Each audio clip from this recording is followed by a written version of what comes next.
जय श्री कृष्ण। नमस्कार। श्रीमद् भगवद गीता के अध्ययन की श्रृंखला में 9वें अध्याय राज विद्या राज गुह्य योग के आज के सत्र में सभी सहाध्यायियों का स्वागत एवं अभिवादन। ओंकार के नाद के साथ प्रार्थना करेंगे।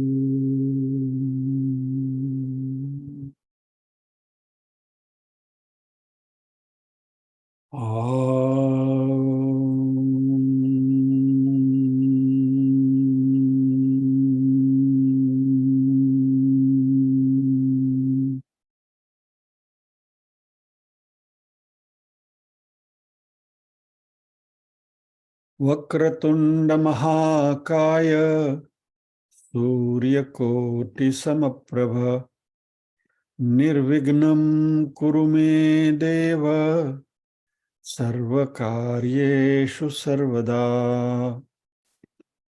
या कुन्देन्दुतुषारहारधवला या शुभ्रवस्त्रावृता या वीणावरदण्डमण्डितकरा या श्वेतपद्मासना या ब्रह्माच्युतशङ्करप्रभृतिभिर्देवैः सदा वन्दिता। सा मां पातु सरस्वती भगवती निःशेषजाड्यापहा। वसुदेवसुतं देवं कंसचाणूरमर्दनम् देवकी परमानन्दम् कृष्णं वन्दे जगद्गुरुम्। ॐ सहना भवतु सहनौ भुनक्तु सह वीर्यं करवावहै तेजस्विनावधितमस्तु मा विद्विषावहै।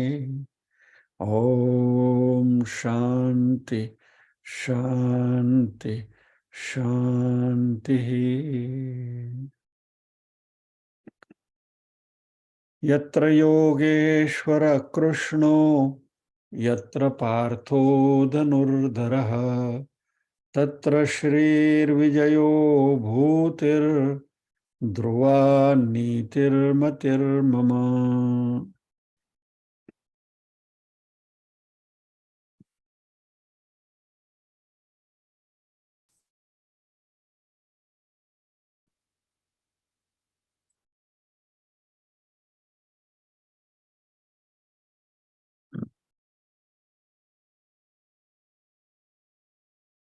नीरूबेन पारायण करेंगे।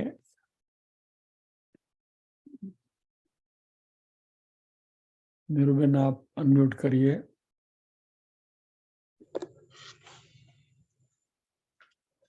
ओम श्री परमात्मने नमः।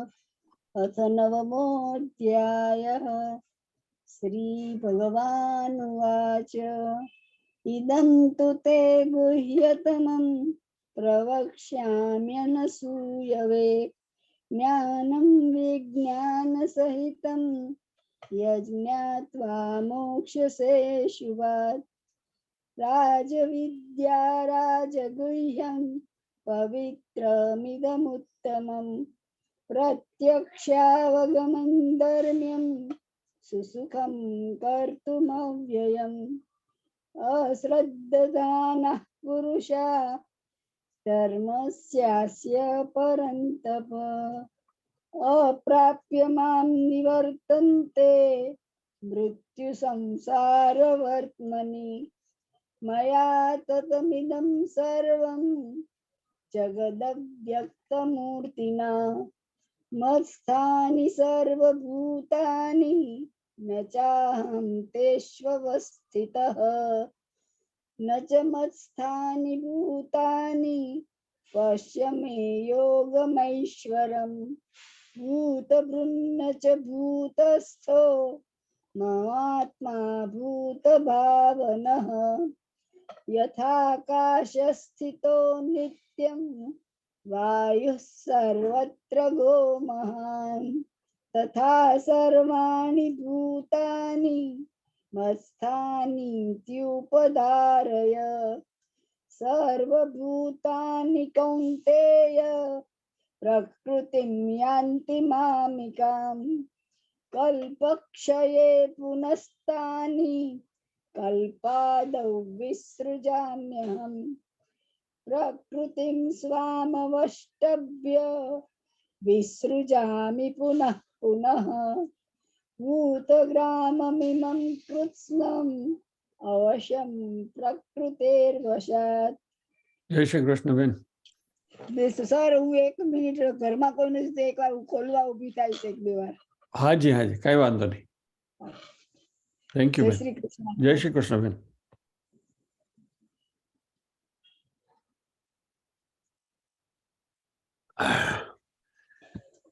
ओके, अगला श्लोक लेंगे, 9वां श्लोक। निरुबेन हाँ एक चरण में बोलूंगा, आप दोहराएंगे और पूरा श्लोक साथ में बोलेंगे। 1 मिनट।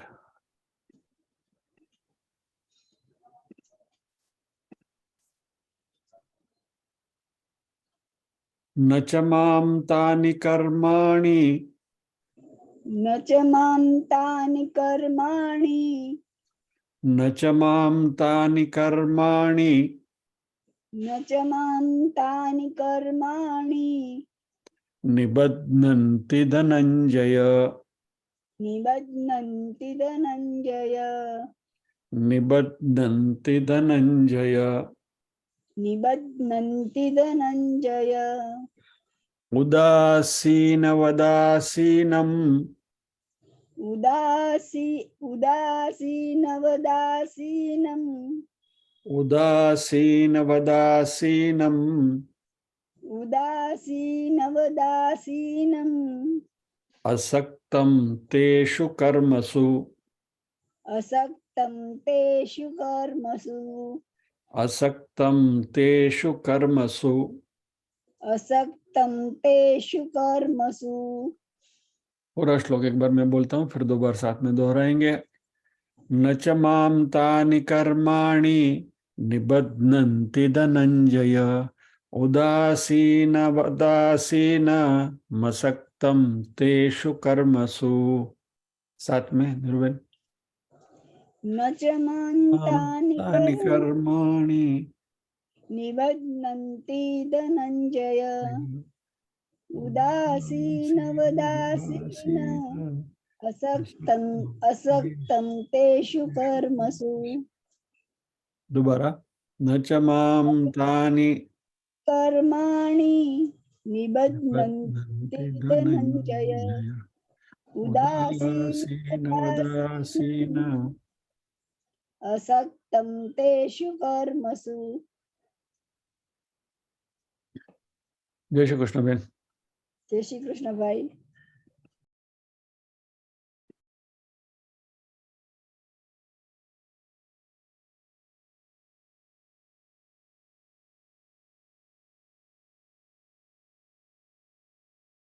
न च मां तानि कर्माणि निबध्नन्ति धनञ्जय उदासीनवदासीनम् असक्तं तेषु कर्मसु।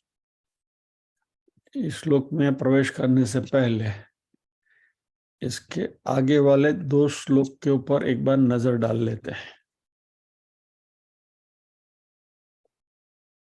7वें श्लोक में भगवान ने कहा, सर्वभूतानि कौन्तेय प्रकृतिम यान्ति मामिकाम कल्पक्षय पुनस्तानि कल्पादो विसृजामि हम। हे अर्जुन, कल्प का जब एक क्षय होता है, ब्रह्मा जी की रात्रि होती है, तब सारे भूत मात्र जो हैं वो मेरी प्रकृति में आके समा जाते हैं। और कल्पादो पुनः तानि विसृजामि अहम। जब भी नया कल्प शुरू होता है, ब्रह्मा जी का नया दिन शुरू होता है, तभी मैं उनको विशेष तरीके से उनका सर्जन करता हूँ। या विसृजामि यानी विसर्जन नहीं, विसृजामि नहीं, विशेष तरीके से सृजन करता हूँ। और उसकी प्रक्रिया भगवान ने बताई, प्रकृतिम स्वाम अवष्टभ्य विसृजामि पुनः पुनः भूतग्रामम इमं कृष्णम अवश्यम प्रकृति है वशात। मेरी प्रकृति को मेरे कंट्रोल में लेकर प्रकृतिम स्वाम अवष्टभ्य विसृजामि पुनः पुनः, मैं बार बार सर्जन करता हूं। किसका? भूतग्रामम इमं कृष्णम, ये संपूर्ण भूतों का जो समूह है, ग्राम यानी समूह, भूतों का जो पूरा समूह है, वह अवशम प्रकृते है वशात, कि जो प्रकृति, जो स्वयं अवश है और प्रकृति के वश में जो है। कहने का तात्पर्य 2 श्लोक में भगवान ये कह रहे थे कि ये साइक्लिक है, पुनः पुनः। ब्रह्मा जी का दिन अस्त होता है, उदय होता है, अस्त होता है, उदय होता है, वो जो साइक्लिक प्रोसेस चल रही है, इस हिसाब से इस सृष्टि का प्रकट होना, विलय होना, प्रकट होना, विलय होना चलता ही रहता है। और इसलिए वो सर्कल जो है, वो सर्कल का कोई आदि और अंत नहीं है, ये स्ट्रेट लाइन नहीं है, ये सीधी लिटी नहीं है।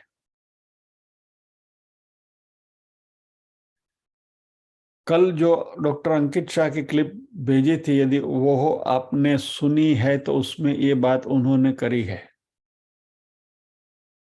कि हमारे सनातन धर्म और इतर फिलोसॉफी में फर्क यही है कि दे आर लीनियर और हमारे प्रोसेस सर्कुलर है।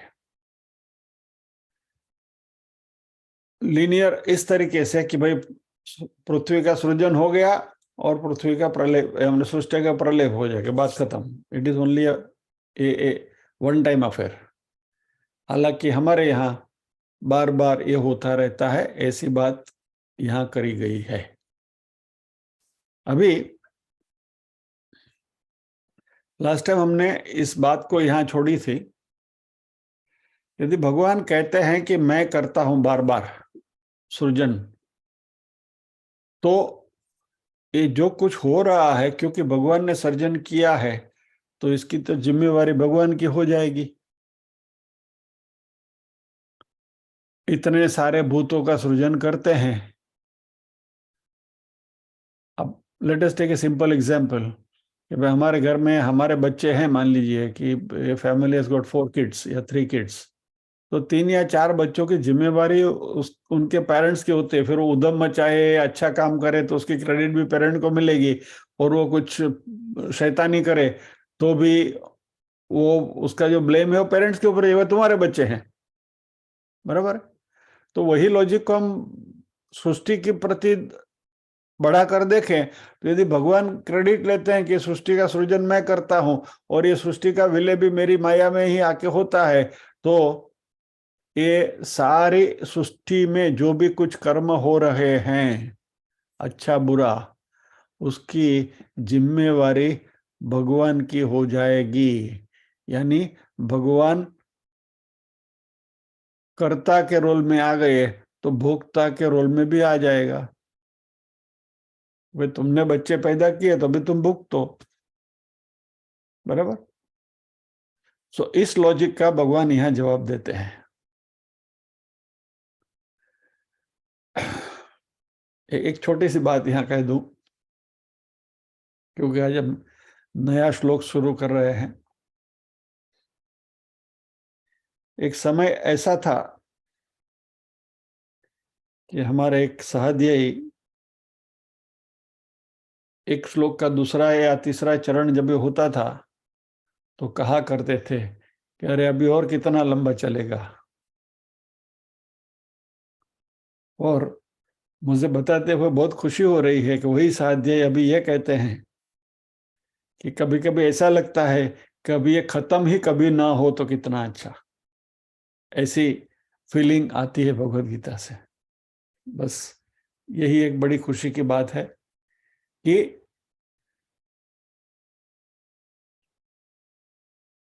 अध्यात्म में हमारा इन्वॉल्वमेंट और इंटरेस्ट इतना होना चाहिए कि यह रस, यह अमृत हमें बार बार मिलता ही रहे, मिलता ही रहे। बस ये बड़ी खुशी की बात है।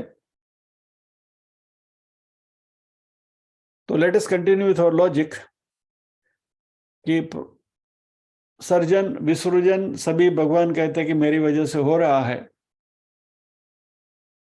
तो इस सृष्टि में जो भी कुछ हो रहा है वो सारे कर्म भगवान के नाम पर चढ़ जाएंगे, उनके खाते में जमा हो जाएंगे।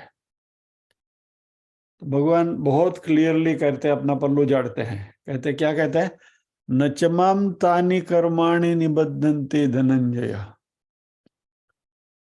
यहाँ च शब्द, च यानी और, अने का प्रयोग किया भगवान ने, एंड यानी अगले श्लोक के साथ कनेक्शन कर रहे हैं, 8वें श्लोक के साथ। और न च माम तानि कर्माणि निबद्धन्ति, हे अर्जुन वो कर्म जो है ना वो मुझे बांधते नहीं है। तो उदासीन वत आसीनम असक्तम तेषु कर्मसु, मैं बिल्कुल इनडिफरेंट होकर, उदासीन यानी इनडिफरेंट होकर, आसीनम उसमें मैं बैठा हूं।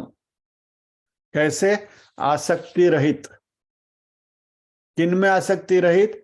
तेषु कर्मसु, प्लूरल का यूज किया है, उन कर्मों में। यानी कि ये जो सारे सृष्टि के जो सारे जीव हैं जिनकी बात भगवान ने कही 8वें श्लोक में, कृष्णम संपूर्ण, इस जगत के जितने भी भूत मात्र हैं, प्रकृतिम स्वाम अवस्टभ्य विसृजामि पुनः पुनः भूतग्रामम इमम कृष्णम, ये संपूर्ण भूतग्राम जो है उसका मैं पुनः पुनः सर्जन करता हूं। यानी तो क्या हुआ कि ये जो सारे भूत हैं उनके जो कर्म है, तेषु कर्मसु, उनके कर्म से मेरा कोई लेना देना नहीं है। पल्लू झाड़ दिया अपना। चलिए इस बात को हम कुछ समझने की कोशिश करेंगे। ये भगवान की આવું કેવું ભગવાનનું નઠારાપણું, સૃષ્ટિનું સર્જન કરવું છે ને પાછો કે મારે એની જોડે કઈ લેવા દેવા નહીં.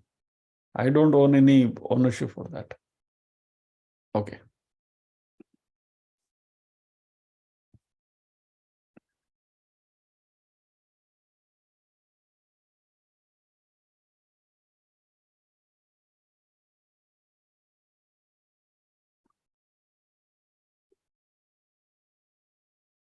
सो सिंपल लॉजिक है, जैसे अभी अभी हम बात कर रहे हैं, कि इसकी ओनरशिप यदि भगवान लेते हैं तो कर्तृत्व और भोक्तृत्व दोनों भगवान के नाम पर चढ़ जाएंगे, उनके खाते में जमा हो जाएंगे। सो ही बिकम्स द कर्ता एंड ही बिकम्स द भोक्ता। और यदि ऐसा होगा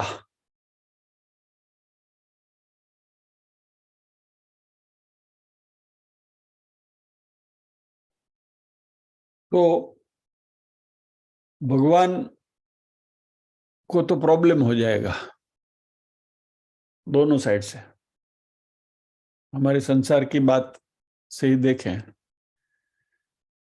कि घर में 3 बच्चे हैं और मान लीजिए कि 2019-20 की बात करें, एक को कोरोना हो गया, तो as a parent we are worried, क्या होगा बच्चे का, राइट? या तो दूसरा बच्चा जो है वह 12th के एग्जाम में फर्स्ट क्लास फर्स्ट है, पास होकर आया, बोर्ड में पहला नंबर आया, तो पेरेंट्स को खुशी होती है। यानी वो जो बच्चे हैं, अपनी जो अपनी संतति है, उस संतति की प्रगति या तो उसके तकलीफ में जैसा पेरेंट्स को तकलीफ होती है या तो खुशी होती है, वैसी खुशी और तकलीफ भगवान को होनी चाहिए, क्योंकि सारा सृजन उन्होंने किया है। હવે વિચાર કરો કે આપણે ઘરમાં 3 ને નથી સંભાળી શકતા, 3 बच्चों को यदि हम संभाल नहीं सकते हैं, तो ये तो अब जो, और यह तो मनुष्य की बात नहीं है, सारी सृष्टि की बात है। भूतक्रमम् सर्वम्, यानी चींटी से लेकर ब्रह्मा जी तक, ब्रह्मा जी भी उनकी संतान है, let us not forget that. पिपलिका से लेकर ब्रह्मा तक, शास्त्रों में शब्द बार बार आता है, फ्रेज।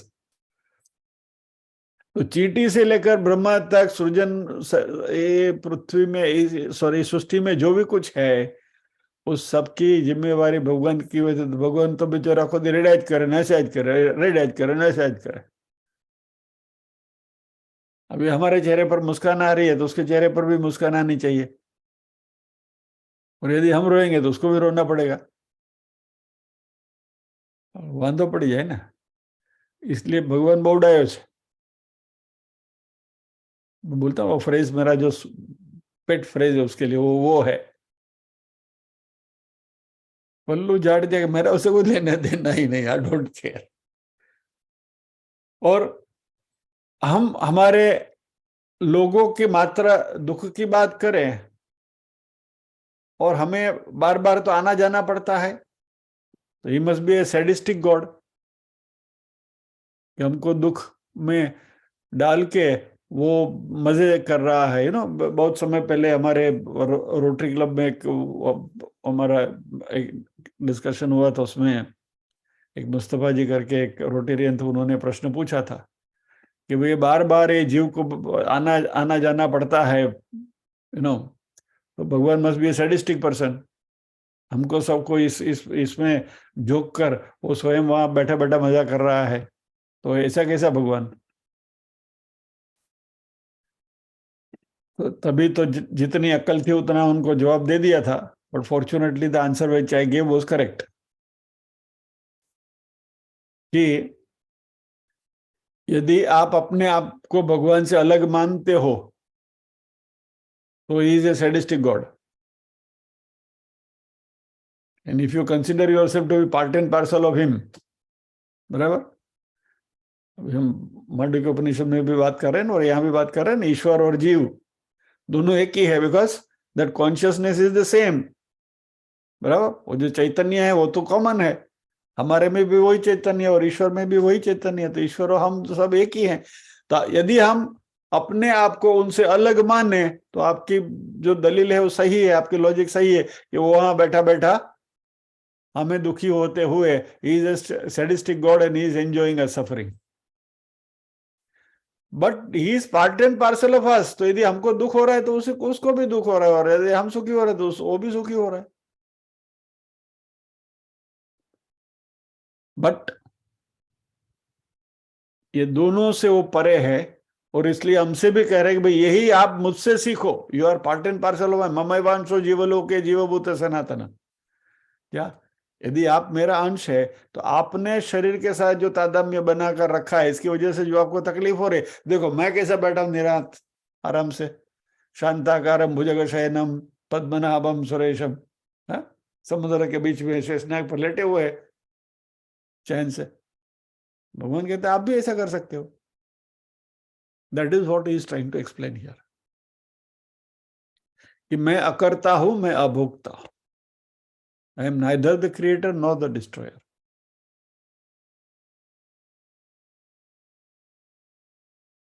तो इसलिए कहते हैं कि हे अर्जुन, तानि कर्माणि माम न निबध्नन्ति, यानी ये सृष्टि का सर्जन, स्थिति, लय, ये सारी जो प्रोसेस चलती रहती है वो हालांकि मेरी वजह से होती है, लेकिन इनके कर्मों की जिम्मेवारी मेरी नहीं है। भगवान सब कुछ करते हैं और फिर भी ये कर्म उनको छूते नहीं है, तो ये मैनेज कैसे करते हैं? What is the secret? तो the secret he says here, तेषु कर्मसु asaktam. I am not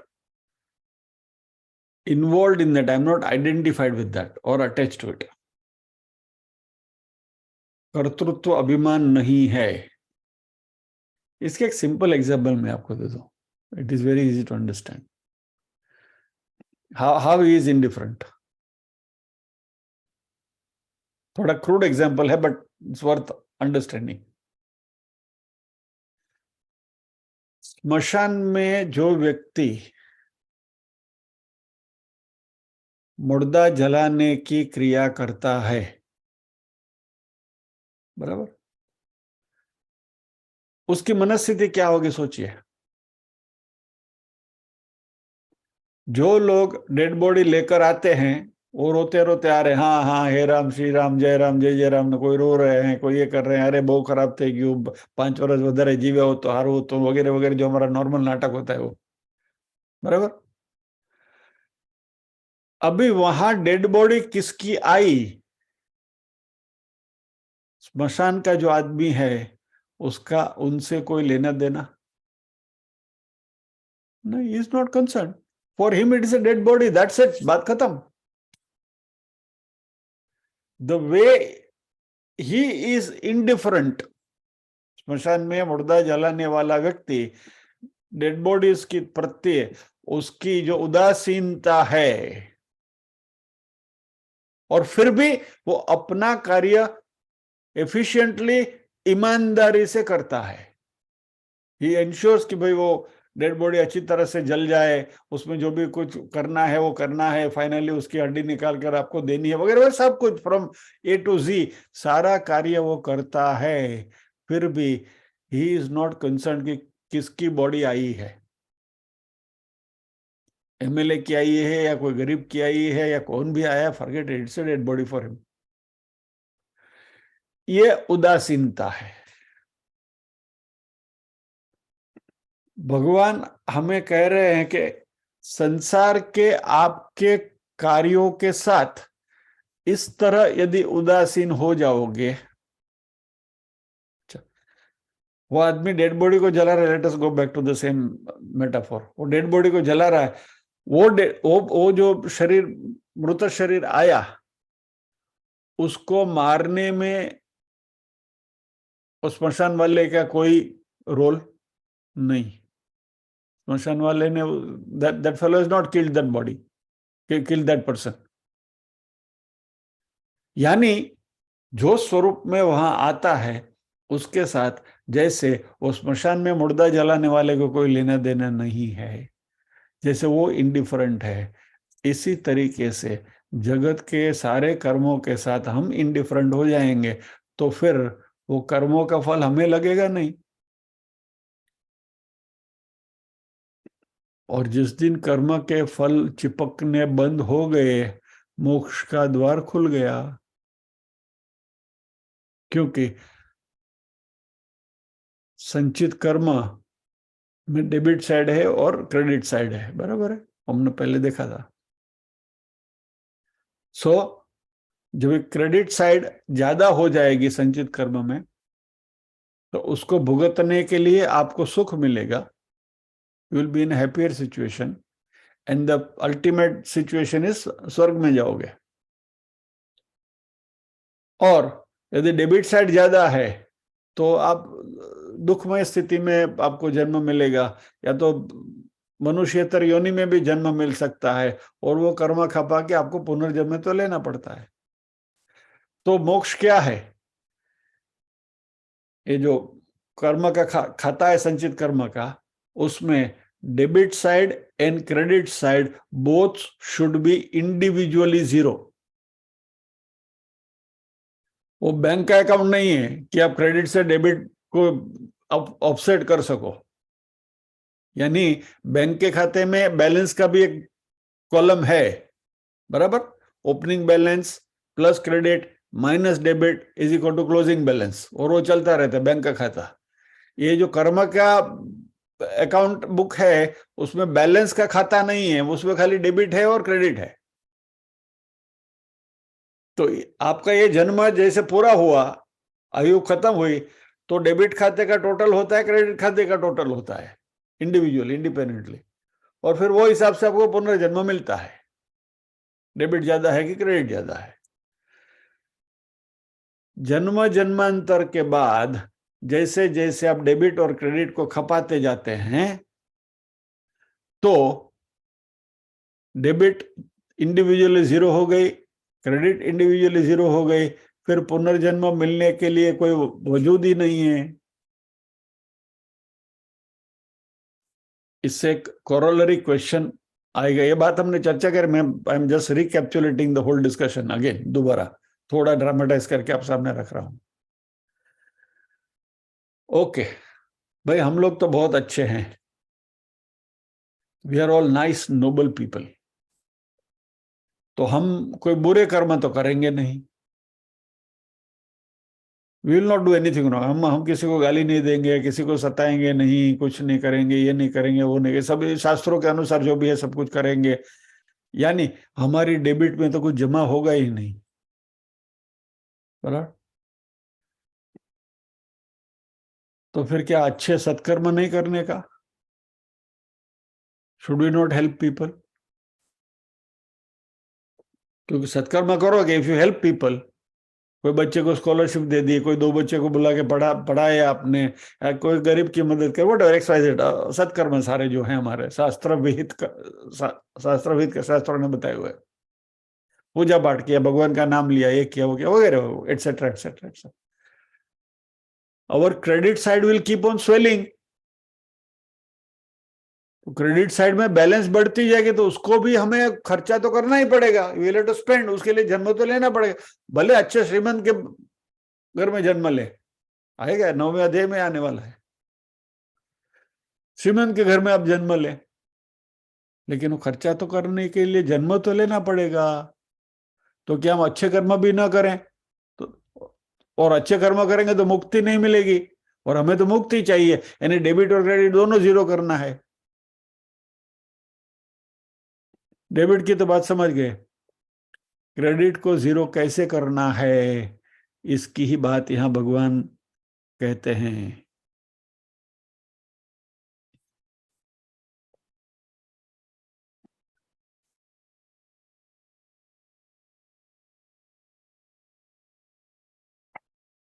हमारे एक साथ ने अब एक मैसेज लिखा है, I am not doing anyway, try to understand what you are doing then. भगवान कहते हैं तेषु कर्मसु असक्तम, मुझे ये कर्म बांधते इसलिए नहीं है, I am not attach with them. कैसे? I do not take the ownership of it. यानी बुरे कर्म तो आप नहीं करते हो, उसकी भी आप ओनरशिप ले रहे हो कि मैं बुरा कर्म नहीं करता, यानी कि वो नहीं करने की ओनरशिप भी आप ले रहे हो ना, कि आई am not doing anything bad. Alright. और जब ये सत्कर्म आप करते हो, हॉस्पिटल में डोनेशन दिया, स्कूल में डोनेशन दिया, तो आपके नाम की मार्बल की तख्ती लगनी चाहिए, वो आपके नाम पे जमा हुआ ना। तो ये सत्कर्म जो है उसकी वजह से जो क्रेडिट साइड स्वेल होती है, क्रेडिट साइड की बैलेंस हमारी बढ़ती जा रही है, उसको कैसे खत्म करें? तो इसका एक ही सॉल्यूशन है, उदासीनम। सत्कर्म करते समय उसकी क्रेडिट लेना छोड़ दो, मैंने किया है, नहीं हो गया, नेकी कर कुएं में डाल। यानी जो भी अच्छे कर्म हम करें वो अच्छे कर्म की हम ओनरशिप ना लें, उसकी क्रेडिट हम ना लें, हो रहा है। ये शरीर भगवान ने दिया है एज एन इंस्ट्रूमेंट, वो इंस्ट्रूमेंट का उपयोग हो रहा है। चलिए, आपके पास एक बहुत अच्छी गाड़ी है, राइट, मर्सिडीज है, कम, तो प्रारब्धवश हमें मर्सिडीज मिल गई। अभी वो मर्सिडीज लेकर आप मंदिर जाओगे और वहां जाके कोई सत्कर्म आप करके आओगे, तो वो सत्कर्म का फल आपको मिलेगा कि मर्सिडीज को मिलेगा? आप ही को मिलेगा ना, क्योंकि आप कर रहे हो। You are taking the credit कि भाई मैं मंदिर गया, मैंने वहां जाकर 10 लाख रुपए का दान दिया और वहां ये करने के लिए ये किया, आपने क्रेडिट ली तो फल आपको मिला। मर्सिडीज के खाते में कुछ जमा नहीं होता है, बराबर। अच्छा, let us take the reverse way. आप मर्सिडीज ड्राइव कर रहे हो और आपने एक्सीडेंट किया, किसी की गाड़ी को ठोका, तो उसका क्लेम किसके ऊपर आएगा, आपके ऊपर कि मर्सिडीज के ऊपर? Because you are driving.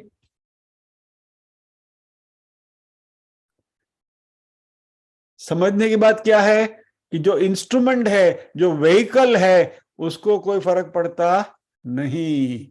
उसको न तो क्रेडिट मिलती है न तो डेबिट मिलती है, ब्लेम भी नहीं मिलता है, क्रेडिट भी नहीं मिलती है। जैसे मर्सिडीज को कोई फर्क नहीं पड़ता, वैसे यदि हम भी अपने आप को परमात्मा का व्हीकल समझें कि भाई वो ये गाड़ी परमात्मा ने दे रखी है, ये ओलिया देकर, आ खोलियो आप्यो છે ભગવાને, that is an instrument for doing his work। तो ये उदासीनता अपने आप आ जाएगी, आप अपने आप को मर्सिडीज समझ के चलो ना, सीधा हो गया बात। फिर न तो क्रेडिट में कुछ जमा होगा न तो डेबिट में कुछ जमा होगा। तो आज से मान लीजिए कि आपने शुरुआत कर ली हमने कि भाई आज से ये बात को याद रखेंगे कि भाई हम मर्सिडीज है, आई एम एन इंस्ट्रूमेंट। तो क्या होगा, देहभान छूट जाएगा, ये मैं हूं वाली बात निकल जाएगी, डेबिट में कुछ जमा नहीं होगा, क्रेडिट में कुछ जमा नहीं होगा। अभी की जो बैलेंस है वो आपने एक जन्म 2 जन्मों में आपने निपटा दी, बात खत्म हो गई, यू आर डन। मुक्ति बहुत आसान है, if you understand this process.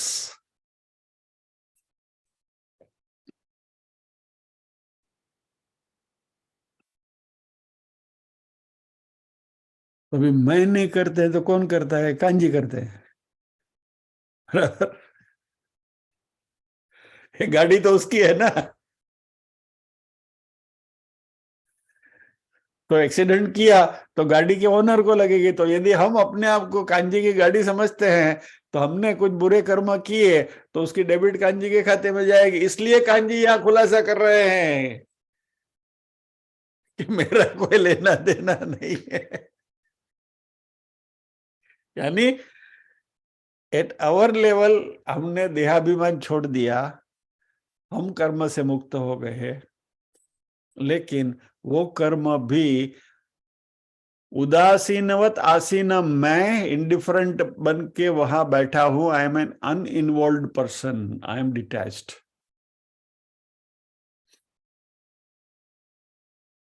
और यही बात भगवान ने हमको 5वें अध्याय में सिखाई थी, वही 2 टंग ट्विस्टिंग श्लोक।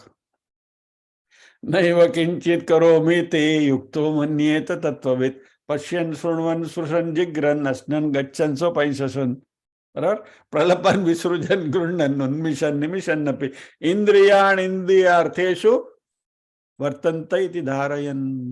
इंद्रिय अपना काम कर रही है, मैं कुछ नहीं कर रहा हूं। यह बात कहनी आसान है, लेकिन उसको महसूस करना और उसके ऊपर सतत मनन चालू रखना, कॉन्स्टेंटली, वो मुश्किल काम है और वही निधि ध्यासन है।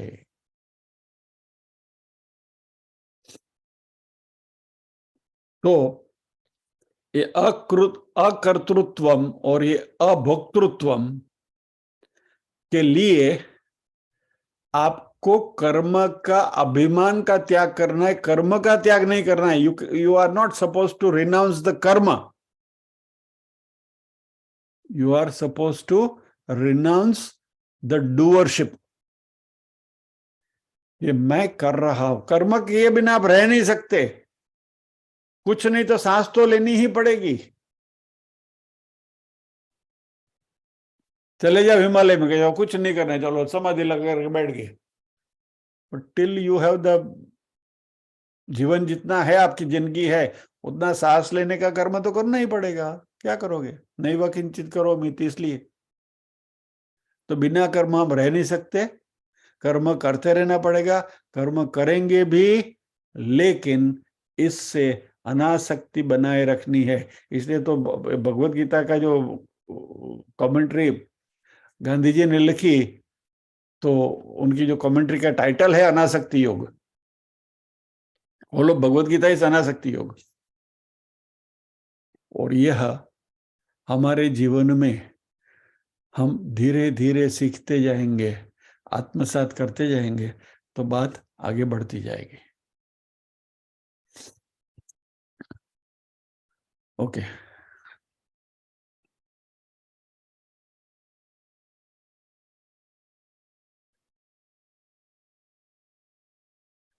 दो छोटी बातें करनी है। हमारे बहुत समय के बाद एक प्रश्न आया है हमारे साध्यायी की ओर से।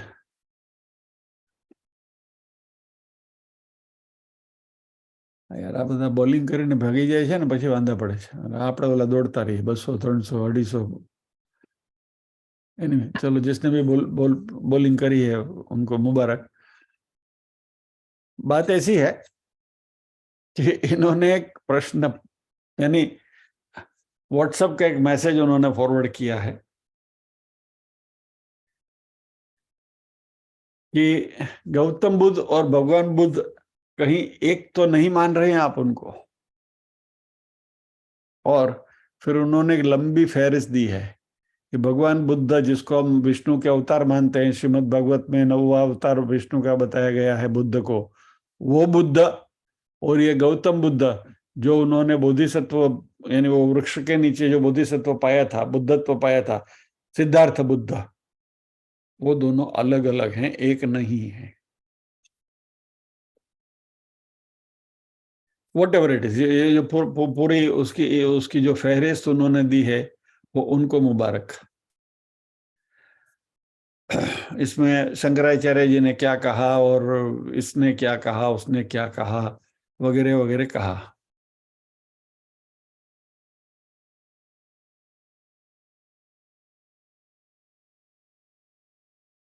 द मैसेज एंड्स विद, उन्होंने कहा कि संविधान की धारा 25 के तहत जैन, बौद्ध और सिख सभी हिंदू परिभाषित किए गए हैं।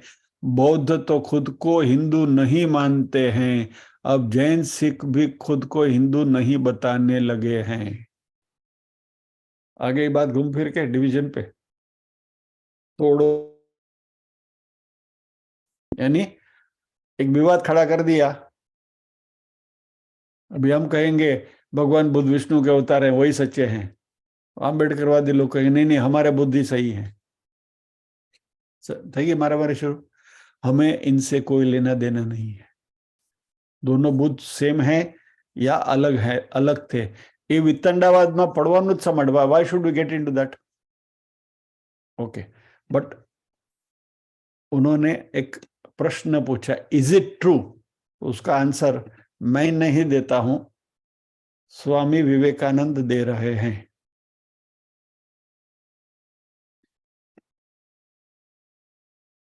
Excerpts from lectures delivered in Madras 1892 to 1893, Hindus believe Buddha to be an avatar, बराबर। हिंदुओं की मान्यता के अनुसार बुद्ध अवतार हैं।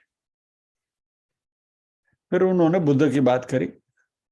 Buddha came to whip up into practice, be good, destroy the passion। जो यहाँ भी पैशंस की ही बात हो रही है, वृत्तियों से निवृत्ति होने की बात हो रही है।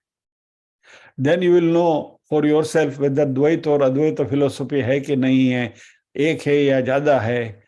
Buddha was reformer of Hinduism वगैरह वगैरह वगैरह। Buddha is expressly agnostic about God, निरीश्वरवादी हैं, लेकिन हमारे धर्म में सभी जगह पर ईश्वर की बात करी गई है। वेद में ईश्वर की बात है। हिंदुइज्म ईश्वर के सिवा टिक नहीं सकता, वेद में भी वही बात आ रही है। और Buddha we may say now, this is Vivekananda statement, Buddha we may say now ought to have understood the harmony of religions. He introduced sectarianism. Buddha ने अलगतावाद की बात करी, सांप्रदायिक बात करी, ये विवेकानंद जी का कहना है। बस। तो हमारे जो साथी ने प्रश्न पूछा था कि ये व्हाट्सएप का मैसेज है, इज इट ट्रू और फॉल्स, मेरा इसमें अपना कोई विचार ही नहीं है। विवेकानंद जी ने जो कहा था आपके सामने रख दिया। Now it is for you to decide whether it is true और फॉल्स। लेकिन मैं अपनी ओर से इतना कहूंगा कि हमें इस चर्चा के साथ कोई लेने देना नहीं है, बेजानू देकर वो नहीं। बुद्ध ने जो बातें करी थी बहुत अच्छी थी, उनमें से जो अच्छा है वो ग्रहण करें, नहीं जमतो जवा दो, जय श्री कृष्ण। लेकिन ये जो व्हाट्सएप यूनिवर्सिटी में ये सारे जो वितंडावाद खड़े किए जा रहे हैं, उसके सामने उंगली निर्दोष है, क्योंकि ये प्रश्न हमारे साथी ने पूछा था। एक दूसरे साथी ने एक लिंक भेजी है जिसमें वो किसी योगा का कोर्स कर रहे हैं, इनटू इन्वर्टेड कॉमर्स, और दैट सादिया ये शॉर्ट परमिशन कि क्या मैं इस मैसेज को अपने ग्रुप में पोस्ट करूं, मुझे करने की इजाजत है। My answer is strictly no, क्योंकि जो लिंक उन्होंने भेजी है वो लिंक मैंने देखी, वो एक दुकान की एडवर्टाइजमेंट है। अभी वो दुकान से वो वस्तु ले रही है, वो उनकी चॉइस है। If she is a customer of that shop, he और she however, it is that person's problem. हमारा उस दुकान के साथ लेना देना नहीं है। और एक बात मैं बहुत क्लैरिटी के साथ अभी खुलासा कर दूं,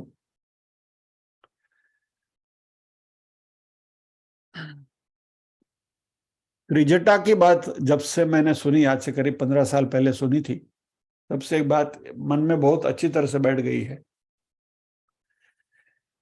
कि संतति, संपत्ति और कीर्ति, ये तीनों परमात्मा की प्राप्ति में बाधा है। They are the obstacles. अभी अध्यात्म के जगत में लेवल पर देखें तो संतति की डेफिनेशन जो मेरी समझ में आ रही है वो इस हिसाब से है कि मैं गुरु बनकर बैठूं और मेरे हजारों लाखों फॉलोवर्स बने, ये मेरी संतति है, बराबर। लेकिन वाड़ो बनाવો ને એમાં ઘણા બધા ઘેટા આવે, મારે જેટલા ઘેટા વધારે એટલો મોટો મોટો ગુરુ, મારું મોટું નામ। ये बाधा रूप है अध्यात्म की दुनिया में। संपत्ति, रुपया कमावा, अध्यात्म की किसी भी प्रवृत्ति से यदि आप अर्थोपार्जन की प्रवृत्ति कर रहे हो, समझ लो आप गलत कर रहे हो। I will not go get more into it. It's not correct. और कीर्ति, even if you are doing it for fame, then also आप कुछ कमा रहे हो, और कुछ भी कमाने की वृत्ति जहां आई, या तो आप शिष्य वृंद को कमा रहे हो, या तो आप धन कमा रहे हो, या तो कीर्ति कमा रहे हो, तो तीनों मुक्ति के मार्ग में बाधा है। जैसे सीता जी ने त्रिजटा के तीनों प्रलोभन को ठुकराया था, और तो ही उन्हें परब्रह्म की प्राप्ति हुई थी। तो इसलिए ऐसी कोई भी दुकानदारी सामने आए तो ऐसी दुकानदारी से हमारा कोई लेना देना नहीं है। इसलिए हमारे सारे वर्ग निशुल्क हैं, धन नहीं है, कीर्ति भी नहीं कमानी है, कहीं भी अपना नाम नहीं, हमने कोई संस्था नहीं बनाई, इसलिए हमारा कहीं कोई नाम नहीं है। और इन ड्यू ह्यूमिलिटी मैं तो अपने को यहाँ એટલે જ હું અહીંયા પીરસણીઓ કહું છું, આપણે એ કીર્તિ પણ નથી જોતી, નો ફેમ। और शिष्यवृंद बनाना नहीं है, આપણે गुरु बनવું નથી, आ धंधा नहीं करवा। इसलिए जो हमारे साध्यायी ने वो दुकान का एड्रेस हमें भेजा है, वो दुकान से वो खरीदारी कर सकते हैं, लेकिन इस दुकान का एड्रेस और साध्याय को देने के लिए कोई इजाजत नहीं है। Now this is not for one incidence. ऐसी कोई भी प्रलोभन सामने आए दुकानदारी का, तो कृपा करके इनको हमारे सामने, हमारे ग्रुप में लाने की चेष्टा न करें, ऐसा करबद्ध नम्र विनंती। You know, we have made our philosophy clear कि भाई हम कहाँ हैं और क्या कर रहे हैं।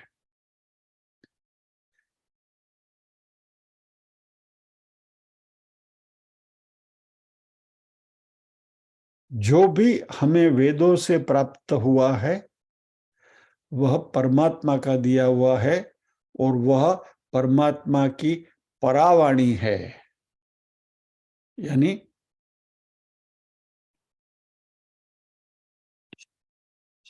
परा ज्ञान जो है और अपरा ज्ञान जो है, उसमें फर्क है। अपरा ज्ञान यानी सांसारिक। मान लीजिए कि आप ने कोई डिग्री पा ली, मान ली मैं इंजीनियर बन गया, तो एज एन इंजीनियर मैं किसी कॉलेज में प्राध्यापक बनकर सिखाऊं, धन कमाऊं, फाइन, क्योंकि वो इंजीनियरिंग डिग्री जो मैंने प्राप्त करी वो मेरी अपरा सिद्धि है, यानी मटेरियलिस्टिक अचीवमेंट है, सांसारिक सिद्धि है, जिसका मैं प्रयोग सांसारिक चीज हो, फिर वो धन हो, प्रसिद्धि हो, जो भी हो, प्राप्त करने के लिए कर सकता हूं। लेकिन जिस दिन परा ज्ञान या तो पराशक्ति का हमने अवलंबन लिया, अभी अध्यात्म की हम बात कर रहे हैं, तो अध्यात्म जो है पराविद्या है, तो पराविद्या से आप जो भी प्राप्त करते हो उससे कोई भी मटेरियलिस्टिक संतति, संपत्ति और कीर्ति प्राप्त करना, ये आध्यात्मिक सिद्धांत के विरुद्ध है। बस, इसे आगे मैं ज्यादा नहीं कहूंगा। तो there is a clear difference.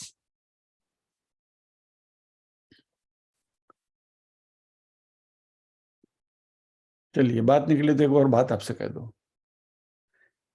एक इस्कॉन वाला अटफटे चढ़ी गया था,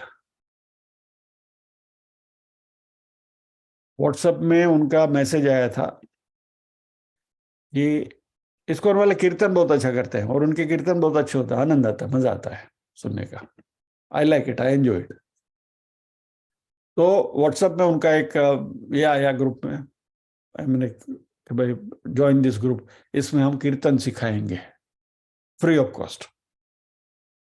बोला ठीक है, कीर्तन सिखा रहे तो अपने को भी गाने की तो इच्छा है, कीर्तन तो सीखना है, तो मैंने वहां रजिस्टर किया। तो पहला मैसेज आया कि हमारा जो फ्री सेशन है पहला वो आप अटेंड करिए। तो फ्री सेशन मैंने देखा, जाकर व्हाट्सएप में लगा, उसमें कोर्स ज्वाइन करने के लिए आपको प्रलोभित किया जा रहा है कि हम ये सिखाएंगे, वो 30 सेशंस में इतना हो जाएगा वो। तो मैंने वही यही बात उनको लिखी मैंने कि भाई आप तो ये भगवान का नाम ले रहे हो और परमात्मा का नाम बेचने का मना है। इट इज बेटर कि भाई आपने पहले अनाउंस किया था कि ये फ्री होने वाला है, इसलिए आई हैव जॉइंड यू। लेकिन यदि आप पैसे मांग रहे हो तो sorry, please don't send me messages. ये हस्बैंड वाइफ दोनों हैं, तो वाइफ जो है वो उसको प्रोपोगेट करती है बीइंग ए लेडी, तो थोड़ा अट्रैक्ट कर सकते हैं लोगों को।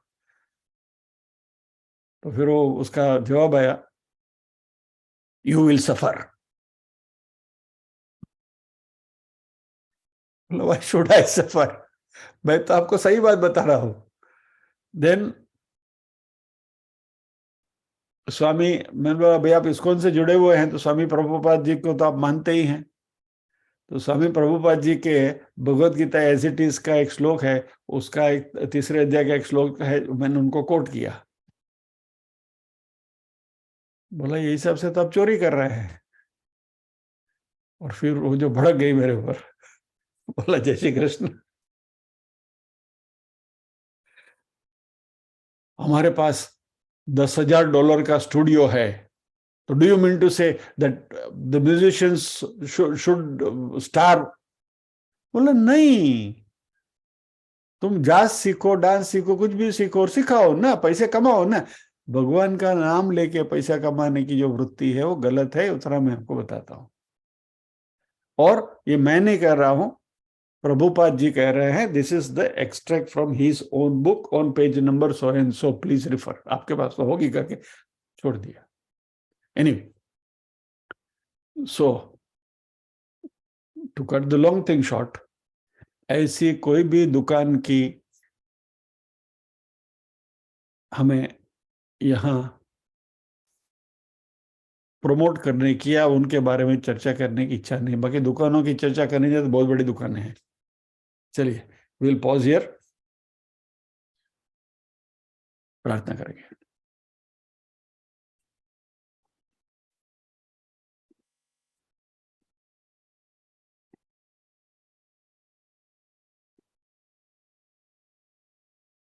ओम असतो मा सद्गमय, तमसो मा ज्योतिर्गमय, मृत्योर्मा अमृतंगमय। सर्वेषां स्वस्तिर्भवतु, सर्वेषां शांतिर्भवतु, सर्वेषां मंगलं भवतु, सर्वेषां पूर्णं भवतु। लोका समस्ताः सुखिनो भवन्तु, लोका समस्ताः सुखिनो भवन्तु। नाहं कर्ता हरिः कर्ता, हरिः कर्ता हि केवलम्। ओम शांति शांति शांति। सभी के हृदयों में विराजमान परम कृपालु परमात्मा को वंदन करते हुए आज के सत्र को विराम देते हैं। अगले शनिवार फिर मिलेंगे, शायद इसी श्लोक के साथ। जय श्री कृष्ण।